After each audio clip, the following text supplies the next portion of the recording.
Well, First Nations education is a separate legal issue in Canada.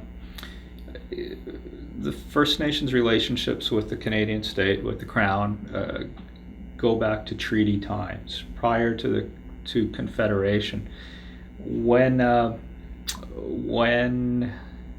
Canada became a country, Section 9124 of the British North America Act gave the federal government responsibility for Indians and lands reserved for Indians. Using that authority, they created legislation called the Indian Act. And Section 114 to 122 lays out their education responsibilities.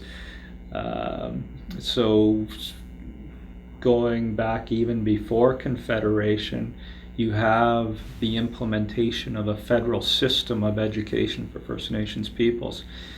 Many people by now have heard of residential schools and boarding schools. Those were implemented around the 1850s. Gradually you had a system of Indian day schools on reserve.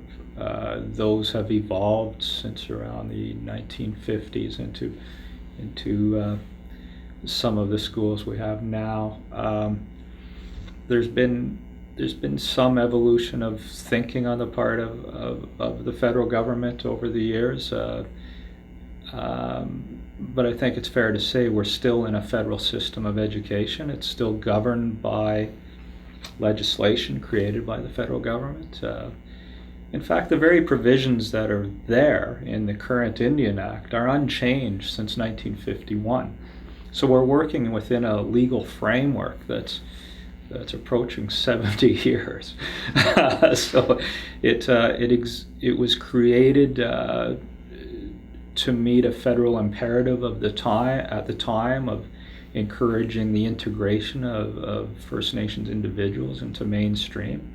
The idea, they still believed at the time that we would disappear, so they felt that this would give us some basis of skills and knowledge in which we could succeed as individuals within the diaspora of the country.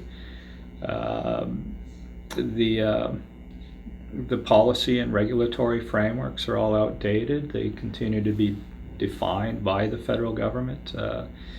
A funding formula for our schools that's unilaterally defined by the federal government, that was created in 1987-88, where most provinces change their funding formulas for schools every 5 to 10 years. Ours has been in place for 2 generations of students. And in 1972, First Nations stood up to try to change this and issued a policy paper called Indian Control of Indian Education.